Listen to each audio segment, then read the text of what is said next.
Di sana sudah. Betul bahwa nanti jadi pusat, tetapi itu zaman Nabi Isa nanti. Makanya usaha zaman itu harus belajar cut off waktu sebetulnya. Nah, kita alhamdulillah dibimbing oleh mubasyirat sehingga kita tahu. Dulu pun kita tersesat dengan pemikiran usaha zaman itu. Tersesat kita. Kalau kita mendengar usaha zaman tersesat. Sesat dalam pengertian bukan akidahnya, tapi petunjuk arah bagi perjuangan umat Islam.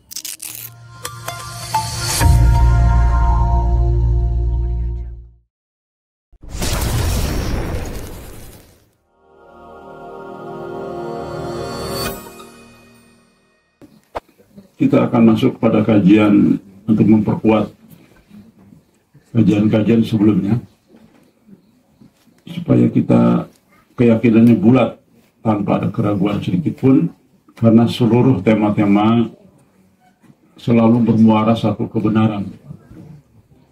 Jadi kebenaran hakiki itu ketika seluruh unsur sudut pandang itu kepada satu arah yang sama. Nah, itulah tanda kebenaran. Karena Allah itu memberikan itu tanda-tanda. Jadi tidak pernah Allah datang ke bumi lalu bersuara yang benar itu ini, tidak pernah. Tapi mulai tanda. Apalagi saat ini tidak ada tempat rujukan yang pasti. Maka kita harus melihat tanda sebagai penguat dari dakwah yang akan menggetarkan dunia nanti, ya, pergerakan. Teman sekalian, temanya adalah tawaf adalah sandi kosmis berputarnya peradaban dan ketundukan. Ini merupakan alur sejarah yang berputar mengelilingi 4 penjuru Ka'bah. Kita sama-sama tahu ada 4 sudut. Pertama, di Ka'bah itu sudut Syam. Teman-teman kalau perhatikan dalam hadis sejarah, ini ternyata pusat ilmu dan peradaban ilmiah Islam. Awal Islam itu di Syam lah semua tumbuh dan berkembang dengan dahsyat Islam. Fakta sejarahnya seperti itu. Dan kalau kita tarik garis lurus dari sudutnya tuh ke Syam, itu sudah bukan isyarat lagi, sudah fakta. Posisi Ka'bah, jadi Syam itu luas. Bukan Syam sekarang yang dimaksud. Itu ada Syria, Palestina, Lebanon, Yordania. Itulah Syam. Jadi ketika Nabi mengatakan Khurasan, itu wilayah Asia Tengah. Ketika Nabi mengatakan Timur, itu adalah Timur Jauh, ya, Asia Tenggara, dan sebagainya. Rasulullah bersabda, ya Allah, berkahilah Syam kami dan Yaman kami. Nah, jadi doa beliau terkabul kan. Akhirnya Syam menjadi peradaban Islam di awal. Ini ada dalam hadis riwayat Bukhari. Ketika sahabat bertanya, dan Irak, wahai Rasul, beliau menjawab, di sanalah akan muncul fitnah, di sanalah tanduk setan. Oh, Islam itu bergejolak terus kan. Ini hadis riwayat Bukhari. Dan terjadilah, betul. Sampai belasan tahun ke belakang, namanya kelompok Islam yang dianggap teroris dunia menjadi pusatnya di Irak. Jadi perang, pembunuhan, wah, sesama saudara saling bunuh. Lalu presidennya juga dibunuh, dikejar, ya, gantung. Pokoknya Irak itu dengan pergolakan. Terbukti apa yang Nabi sampaikan. Penjelasan utama, menurut Imam Ibnu Katsir, Syam adalah pusat turunnya wahyu dan tempat tinggal para nabi. Dan Syam, ilmu dan hikmah menyebar ke seluruh dunia. Dalam Al-Bidayah wa An-Nihayah. Imam Nawawi menegaskan bahwa syarah Sahih Muslim menyatakan Syam diberkahi karena menjadi tempat berkumpulnya para ulama, mujahidin, dan warasatul anbiya. Oke, dan sekalian, inilah ulama sesungguhnya. Kalau sekarang banyak sekali nama-nama organisasi itu mengutip ulama-ulama, banyak sekali. Padahal sudah tidak ada ulama. Kalau ini benar, ya, definisi Imam Nawawi betul. Karena waktu itu Islam masih tumbuh. Ya. Sekarang yang ada hanya tokoh Islam, lalu kemudian kiai, ustadz, syekh dan sebagainya. Tapi percayalah, silahkan kalau kita lihat definisi ulama yang sesungguhnya, dari banyak kitab, dari banyak hadis, merupakan pewaris Nabi. Jadi akhlak dan perilakunya harus seperti Nabi. Mana? Buktikan kepada saya. Ada nggak akhlak seorang tokoh agama saat ini mirip Nabi? Mewarisi seluruh kehidupan Nabi. Yang ada semua hampir terseret tubuh dunia. Ini baru betul definisi ulama. Jadi lahir ulama-ulama besar dari sana. Makna ruhani. Sudut Syam melambangkan peradaban ilmu, wahyu, dan para mujahid. Yang kedua, jelas Syam ya. Yang kedua, sudut Irak, pusat fitnah dan ujian. Rukun Irak menghadap arah Irak persis. Sebelah timur laut, Ka'bah. Persis, presisi sekali, teman-teman sekalian. Jadi ini simbol-simbol semua. Rasulullah bersabda, fitnah itu datang dari arah timur. Dari sana muncul tanduk setan. Jadi, timur bukan yang dimaksud timur saat ini. Dari arah sana muncul gempa fitnah dan di sanalah terbit tanduk setan. Tafsir ulama menurut Ibnu Hajar dalam Fath Al-Bahri, yang dimaksud timur dalam konteks zaman Nabi adalah arah Irak. Karena di sanalah muncul fitnah besar, pembunuhan Utsman, perang Jamal Safin, dan fitnah Khawarij. Ya, ini sejarah terjadi fakta. Kalau teman-teman membaca ini betul, luar biasa memang kita. Sampai peradaban kita sekarang, sampai kita dewasa melihat pergolakan di sana terjadi. Makna ruhani, Iraki melambangkan sisa ujian, fitnah, dan pertarungan ideologi yang akan selalu menyertai sejarah Islam.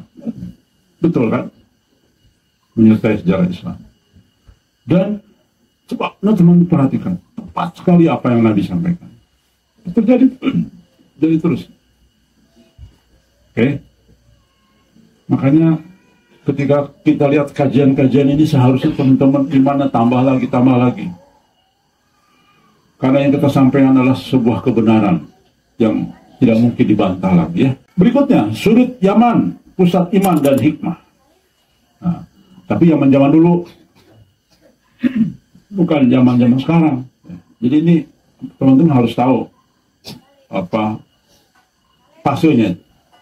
Sama dengan orang salah paham terhadap orang-orang yang dituduh Imam Mahdi ya. Bukan. Itu Mahdi. Dan Mahdi banyak di sini juga. Tapi beliau Mahdi yang akan memimpin di ujung akhir zaman.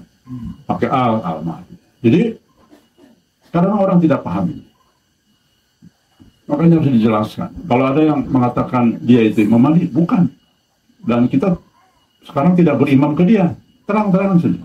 Seperti itulah. Nah, Yaman pun begitu. Yaman zaman dulu memang betul. Rasulullah bersabda, akan datang iman dari Yaman. Kalau para habib sekarang malah merusak Islam, malah menghancurkan Islam dari dalam. Bahkan mereka jauh dari gerakan tauhid, jauh daripada bapaknya para nabi dan Rasulullah SAW. Dan riwayat lain, telah datang kepadamu penduduk Yaman, mereka adalah kaum yang paling lembut hatinya. Iman itu Yaman, hikmah itu Yaman. Hadis riwayat Bukhari. Secara umum ya, memang relatif di antara Jazirah Arab, Yaman memang hatinya lebih lembut. Ya, rata-rata ya lebih. Tapi tetap, jika dibandingkan dengan timur jauh, Indonesia Nusantara lebih lagi. Ya. Artinya perilaku, adab dan sebagainya. Ini kan situasi gambaran Nabi itu di Jazirah Arab saat itu. Yang lembut hatinya. Penjelasan ulama, Ibnu Hajar di dalam Fath al-Bari menyatakan Yaman disebut sebagai sumber iman karena penduduknya lembut hati, mudah menerima kebenaran, dan para sahabat terbaiknya dari di sana seperti Abu Musa al-Ansari. Imam Qurtubi menyatakan rukun Yamani diberkahi karena arah itu adalah arah datangnya iman dan hikmah. Jelas ya? Makna ruhani, sudut Yaman melambangkan inti iman, kelembutan rohani, dan hikmah yang menenangkan. Terakhir, ini dari sudut pandang dulu ya. Kita akan ada pendalaman dari sisi sejarah Islam. Yang terakhir adalah sudut timur atau rukun aswad, arah kebangkitan awal dan terakhir. Ingat, kalau tawaf kan dari sudut Hajar Aswad mulainya, hitungannya ya. Terus berkeliling sampai terakhir di situ, hitungan 1.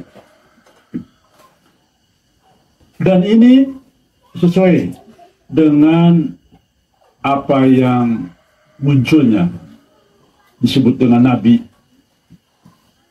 yang menegakkan tauhid secara menonjol, dan bahkannya para nabi dibangun oleh Nabi Ibrahim dengan wujud kaitan dengan tauhid, lalu kemudian diteruskan oleh baginda Nabi Muhammad SAW dengan dakwah tauhidnya, dan diakhiri nanti dengan penegakan tauhid yang akan diusung oleh Al-Mahdi.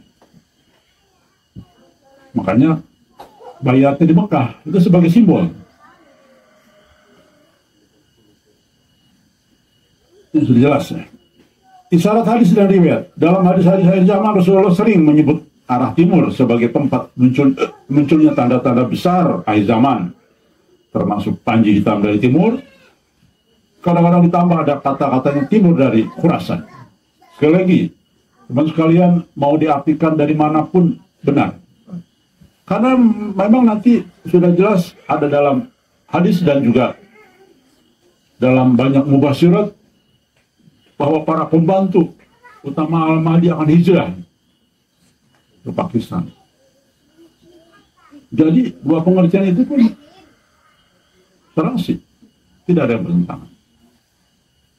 Dan nanti sama-sama negara Republik Indonesia dan Pakistan akan bergabung dengan Malaysia untuk membebaskan Palestina. Jadi disebut timur juga. Makanya kalau kita bicara timur, ya bisa Khurasan benar, timur jauh juga benar, sama-sama timur. Jadi tidak perlu lagi bertentangan. Dari sisi isyarat juga bisa. Banyak kitab yang mengatakan Khurasan itu adalah bukan wilayah geografi, tapi penegasan tempat yang punya karakter dan akan membangkitkan. Jadi semua tafsir pun masuk ya. Tempat munculnya fitnah besar sekaligus kebangkitan kaum yang menegakkan kebenaran. Akan keluar dari arah timur beberapa kaum yang menyiapkan kekuasaan bagi Al-Mahdi. Ini banyak hadisnya, termasuk Ibnu Majah. Penjelasan ulama. Menurut Imam As-Suyuti, Khurasan berada di timur Ka'bah. Dari sanalah panji-panji hitam akan keluar sebagai isyarat kebangkitan Islam setelah panjangnya masa fitnah. Dan Al-Qurtubi dalam Tazkirah menyebut kebangkitan dari timur menandakan perpindahan cahaya hidayah dari pusat ke pinggiran sebelum ia kembali menerangi seluruh dunia. Jadi ini dianggap pinggiran kita ini. Dari Ka'bah pusatnya lalu berpindah cahayanya ke timur. Makna ruhani, rukun Hajar Rukun Aswad arah timur melambangkan awal dan akhirnya peradaban sejarah Islam. Dan dari awal tawaf peradaban tauhid sampai kebangkitan akhir menuju kekhalifahan yang dijanjikan. Kalau lihat fakta sejarah, iya masuk akal, betul. Sekarang sedang dibangun Timur Tengah itu negara Eropa yang lebih Eropa dari negara Eropa itu sendiri. Bahkan beberapa raja mengatakan kita akan menyaingi Eropa. Jadi sudah ke materi, sudah ke dunia. إن أوروبا الجديدة هي الشرق الأوسط. المملكة العربية السعودية في ال5 سنوات القادمة سوف تكون مختلفة تماما. البحرين سوف تكون مختلفة تماما. الكويت حتى قطر على خلافنا معاهم لديهم اقتصاد قوي سوف تكون مختلفة تماما بعد 5 سنوات. Jadi sesuai, justru kita di sini yang mempertahankan Islam yang relatif jauh lebih sederhana, jauh lebih memiliki karakter kesamaan dengan karakter yang dibawa oleh baginda Nabi Muhammad SAW, untuk tidak terseret dengan fitnah Dajjal. Salah satunya adalah dunia.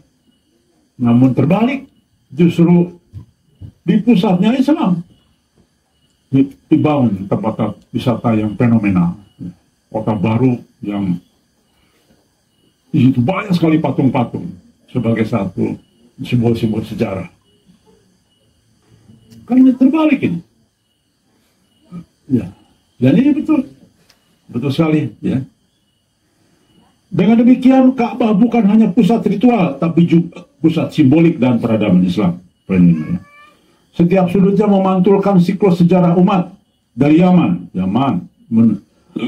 menuju ilmu Syam, lalu diuji oleh fitnah di Irak, dan bangkit dari timur menjelang akhir zaman. Dan dari kitab-kitabnya, itu kesimpulannya. Dan rekan sekalian yang di rumah yang baru tahu tentang kajian ini, silakan nonton video majelis gajah dulunya, bahwa ternyata sudut terakhir itu ke Nusantara, menuju Nusantara. Tidak ada yang bisa bantah. Silakan dihitung bolak-balik ke arah timur jauh. Hajar Aswad, Hajar itu sudut. Berarti dari 3 sejarah tadi kan sudah fix. Itu bukti fakta yang tidak mungkin dibantah oleh siapapun. Nah, maka seharusnya kalau sudah 3 itu betul, maka sudah pasti juga yang terakhir akan terjadi. Dan dari timur, maka umat Islam harusnya sudah siap ini. Dan jangan berhayal dan salah, jangan mendengar apa yang disampaikan banyak ustadz zaman. Kebangkitan akan di sana, di Syam, selalu disebut-sebutnya itu aja, dan itu adalah berbahaya. Kenapa? Rekan sekalian, pertama, sesungguhnya jadi melalaikan orang dari timur yang sesungguhnya. Tidak percaya diri. Dan tidak ada harapan, seolah-olah apa yang kita sampaikan itu, menurut Ustaz zaman bukan di sini, nanti di Irak, Syam, kebangkitan Islam. Nah itu dia. Padahal sesungguhnya seperti inilah keadaannya. Sudah, di sana sudah. Betul bahwa nanti jadi pusat, tetapi itu zaman Nabi bisa nanti. Makanya ustadz zaman itu harus belajar cut off waktu sebetulnya. Nah, kita alhamdulillah dibimbing oleh mubasyirat sehingga kita tahu. Dulu pun kita tersesat dengan pemikiran-pemikiran ustadz zaman itu. Tersesat kita. Kalau kita mendengar ustadz zaman tersesat. Sesat dalam pengertian bukan akidahnya, tapi petunjuk arah bagi perjuangan umat Islam. Iya betul, Islam kumpul di sana. Iya betul, nanti di Palestina. Tapi nanti lihat Palestina hancur-hancuran sekarang. Begitu. Tapi Islam akan bangkit dari Nusantara, dan ini harus kita gaungkan terus. Dan insya Allah nanti di acara blueprint dan roadmap kita akan tunjukkan sesuatu yang mereka belum dengar dan insya Allah luar biasa ya. Baik. Yang berikutnya, Ka'bah sebagai pusat orbit peradaban dan ketundukan. Allah Subhanahu wa taala di dalam surat Al-Imran ayat 96 jelas di sini Makkah atau Mekah yang diberkahi dan menjadi petunjuk bagi seluruh alam. Sesungguhnya rumah pertama yang dibangun untuk manusia ialah yang disebut Makkah atau Mekah, yang diberkahi dan menjadi petunjuk bagi seluruh alam. Pertama dibangun di Mekah, petunjuk. Jadi kalau kita melihat itulah petunjuk. Tapi kalau orang Ba'alawi di Yaman, di Tahrim katanya petunjuk, sudah ngaco, menyelisih Al-Quran. Padahal semua petunjuk di sana, kita akui memang petunjuk.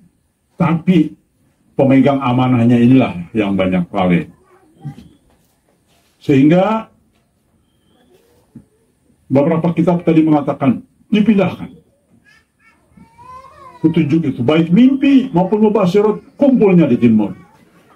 Dan terbukti hari ini, rekan sekalian, ketika petunjuk banyak bermunculan di arah timur, dan ingat satu-satunya disisakan petunjuk kenabian adalah mimpi, itu munculnya betul di Asia Timur. Pemimpi ini ribuan di Indonesia, mayoritas di Malaysia, ada di Pakistan dan sebagainya, tapi lebih banyak di Indonesia. Terbukti kan apa yang Nabi sampaikan, bahwa ilmu itu petunjuk digeser dari Mekah ke sana. Awalnya betul, walaupun sampai hari ini tentu pusat literatur banyak di sana, karena disitulah Nabi lahir awal. Jadi apa yang disampaikan Allah itu maha benar. Para mufasir seperti Al-Qurtubi dan Ibnu Katsir menjelaskan bahwa Hudan Lil Amin itu menunjukkan Ka'bah bukan hanya tempat ibadah, tetapi pusat orbit kehidupan dan sejarah umat manusia. Imam Al-Ghazali menyatakan bahwa tawaf adalah simbol seluruh ciptaan mengorbit kepada Allah. Sebagaimana malaikat mengelilingi arsy-Nya, Ka'bah adalah simbol bumi bagi orbit peradaban manusia. Jelas ya? Jadi ini sebetulnya kita juga, malaikat juga begitu, mengelilingi arsy terus. Kita juga simbolnya di Ka'bah. Maka tawaf mencerminkan peradaban sejarah dan fitrah manusia di bawah orbit tauhid. Nah, makanya yang menegakkan tauhid nanti dari timur. Karena di pusatnya Mekah sekarang rusak tauhidnya. Rusak. Walaupun mereka mengatakan tauhid. Tetapi pada faktanya sekarang itulah yang terjadi. Hampir seluruh yang pernah saya datangi bebas syirik di sana.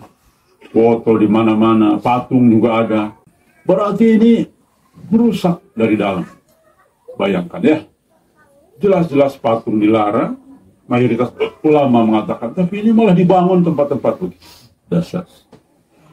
Waktu saya ke Mekah pun juga kaget. Karena ini di luar bayangan saya. Saya pikir di sana tuh luar biasa ya tauhid. Ternyata foto raja di mana-mana. Sama seperti kita nih, foto-foto presiden semacam ada di mana-mana ya. Jadi kita rusak ya. Jadi bukan lagi orbit tauhid sekarang ini, tapi dulu ya. Tawaf simbol peredaran sejarah umat manusia. Jika Ka'bah adalah pusat orbit, maka arah pergerakan tawaf berlawanan arah jarum jam ya. Juga menggambarkan alur sejarah Islam yang berputar mengelilingi tempat 4 penjuru Ka'bah yang dalam hadis Nabi disinggung sebagai 4 kutub takdir umat. Kita lihat Rukun Yaman, Rasulullah muncul dan membawa iman dan hikmah. Jadi muncul ya. Kemudian rukun Syami, ilmu dan keilmuan, fase dinasti Umayyah dan ilmu berkembang di Damaskus. Lalu rukun Irak, ini adalah fase ujian, fase Abbasiyah, puncak ilmu sekaligus fitnah politik. Jelas sekali. Lalu rukun terakhir, Aswad, fase akhir zaman, pagi hitam dan kekerasan. Begitu. Dan sudah banyak mimpi-mimpi disampaikan. Dunia tidak akan pernah menyangka. Dunia tidak akan menghitung apa yang diteorikan ini, mereka mengatakan mustahil. Apa kemampuan mereka? Indonesia itu kalau diserang Amerika itu mungkin seminggu aja, gak usah lama-lama ya. Jadi bagaimana mungkin bisa bangkit? Jadi tawaf dimulai dari rukun Aswad, tempat Hajar Aswad, lalu mengitari ke Yamani Selatan, Syami, kemudian ke Iraki, dan sebelum kembali ke asal. Jadi jelas kan ini sejarah siklus manusia. Dan sejarah demikian. Artinya sejarah Islam dimulai dari timur, berkembang ke Yaman, bersinar di Syam, diuji di Irak, dan akan kembali bangkit dari timur.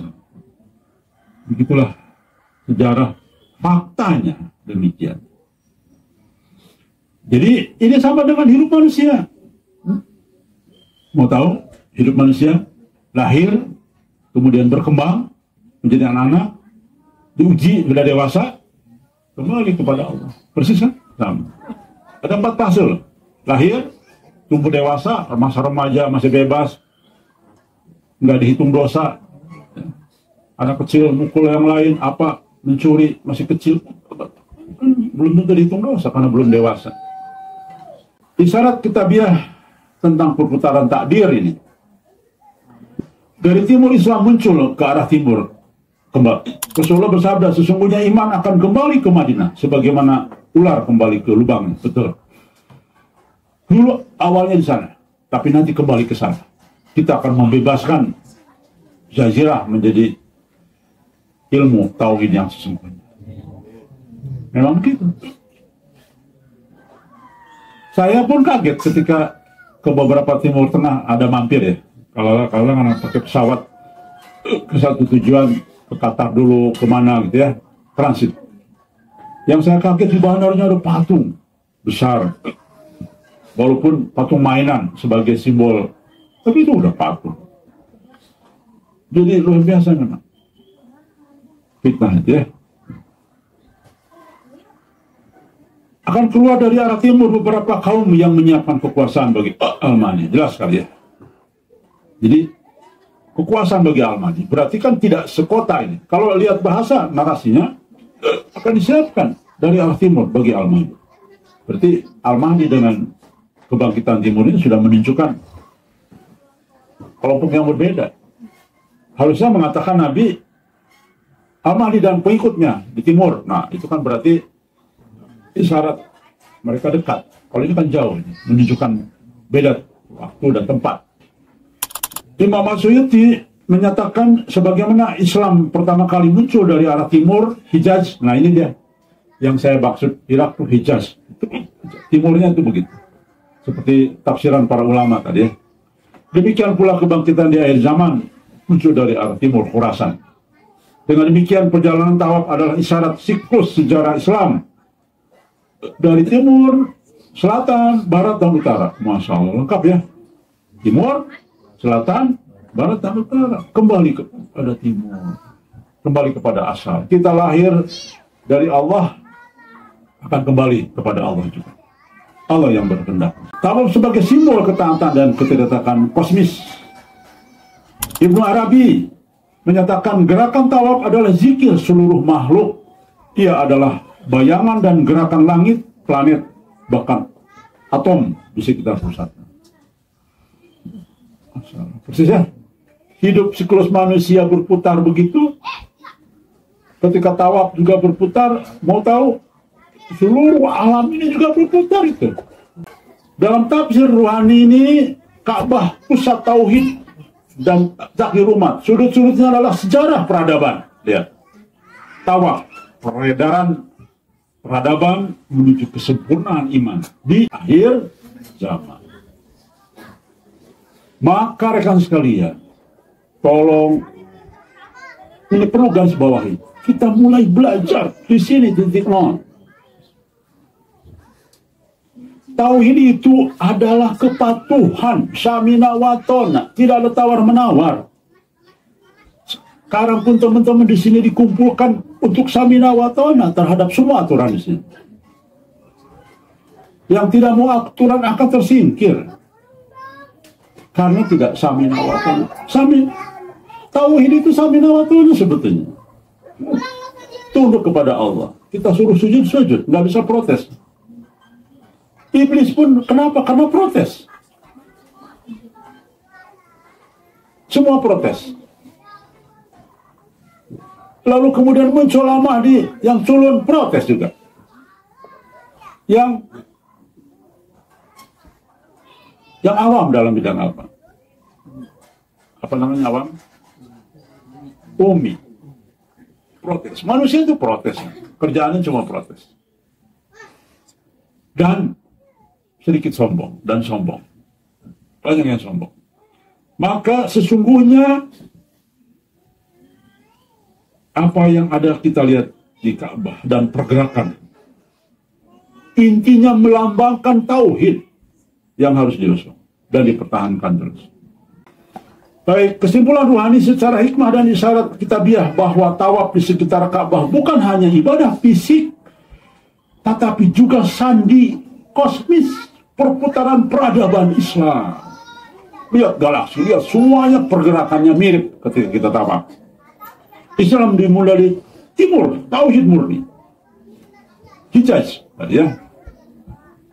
Lalu dikuatkan oleh iman di Yaman, disebarkan melalui ilmu di Syam. Pada akhirnya akan bangkit kembali dari timur, menyempurnakan tawaf sejarah umat menuju Allah. Tauhid murni.